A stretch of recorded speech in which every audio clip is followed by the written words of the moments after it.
ஆண்டவராகிய இயேசு கிறிஸ்துவின் நாமத்தினாலே உங்கள் யாவருக்கும் அன்பான வாழ்த்துக்களை நான் தெரிவித்துக் கொள்ளுகிறேன். மற்றொரு காலை பொழுதில் உங்களை சந்திப்பதில் மிகுந்த மகிழ்ச்சி. இந்த நாள் உங்களுக்கு இன்பமாய் அமைய கர்த்தர் அருள் செய்வாராக. இன்றைக்கு நான் உங்களோடு பகிர்ந்து கொள்ள விரும்புகின்ற ஆண்டோடைய வார்த்தை சங்கீதங்களின் புஸ்தகம் 119 சங்கீதம் 67 வேதம் சொல்கிறது, நான் ஓத்திரப்படுவதற்கு முன் வழிதப்பி நடந்தேன், இப்பொழுதோ உம்முடைய வார்த்தையின் காத்து நடந்துக்கிறேன் என்று சொல்லுகிறான். நான் ஓத்திரப்படுவதற்கு முன் வழிதப்பி நடந்தேன், இப்பொழுதோ உம்முடைய வார்த்தையை காத்து நடக்கிறேன் என்று சொல்லுகிறான்.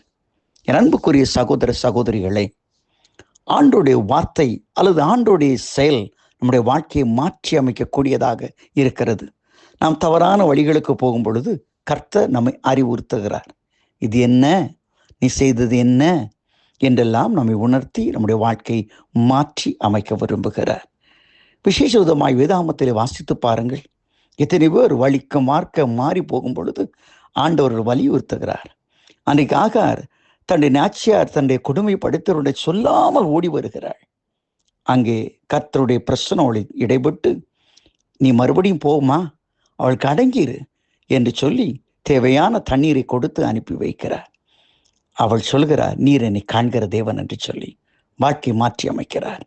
அன்றை பிழையாம் என்கிற ஒரு மனுஷன் சொற்ப ஆதாயத்திற்காக கைக்கூலியை பெற்றுக்கொண்டு தவறான ஒரு தீர்க்க தரிசனம் சொல்ல அவன் முற்பட ஆயத்தமான பொழுது கழுதையை கொண்டு ஆண்டவராகிய கர்த்தர் அவன் வழியை சீர்தூக்கி பார்க்கும்படி அவனுக்கு கட்டளையிடுகிறார். இன்றைக்கு நம்முடைய வழியிலும் நாம் மார்க்கம் தப்பி நடக்கும் பொழுது உபத்திரவங்களை கர்த்தர் அனுபவிக்கிறார். அன்றைக்கு தாவீது எவ்வளவுதான் தேவனுக்கு பிரியமான ஒரு மனிதனாய் இருந்தாலும் கூட அன்றைக்கு என்றாவது ஒரு நாள் நான் சவுலின் கையினால் மடிந்து போவேன் என்று பெலிஸ்தருக்கு பின்னாடி போகிறான். அதனால் ஏற்பட்ட விளைவு என்ன? சில்காக்கில எல்லாவற்றையும் இழந்து அழுவதற்கு பலன் இல்லாமல் போக மட்டும் சத்தமிட்டு அழுதான்.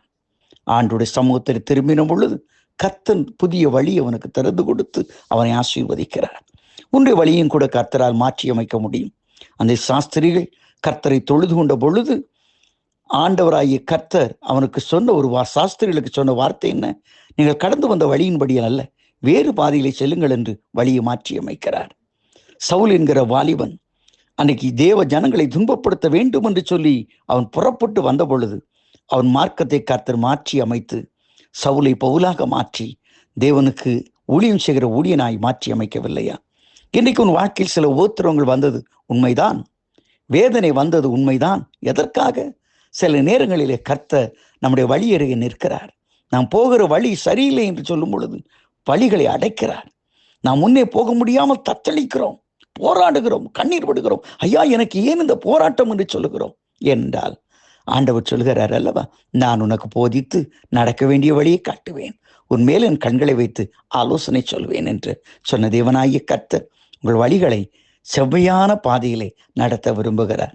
தாவீது அகமகிழ்ந்து சொல்கிறார், ஆண்டவரே, என் எதிராளி நிமித்தம் செவ்வையான பாதையிலே என்னை நடத்துகிறேன், என் பலத்தால் இடைகட்டி என் வழியை செவ்வைப்படுத்துகிறேன்.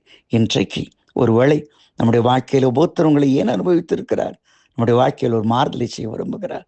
நாம் போகிற வழி சரியில்லை என்று நம்மை உணர்த்தும்படி சில காரியங்களை அனுபவித்து இருக்கிறார். இன்றைக்கு நம்முடைய வழியை கர்த்தருடைய வழியாக மாற்றிக்கொள்ளுமா? ஆண்டவரே, நீர் சொல்லும் ஆண்டவரே, அடியேன் கேட்கிறேன், எங்கு போக நீ சித்தமாக இருக்கிறோ அதோ நான் போகிறேன் என்று நம்முடைய வழியை ஆண்டவருக்கு ஒப்புவிப்போம்.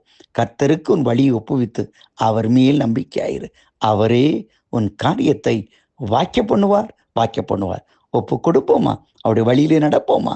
நம்முடைய வாழ்க்கையின் சோதனைகளை மேற்கொண்டு ஜெயம் எடுப்போம். ஆமேன், ஆமேன்.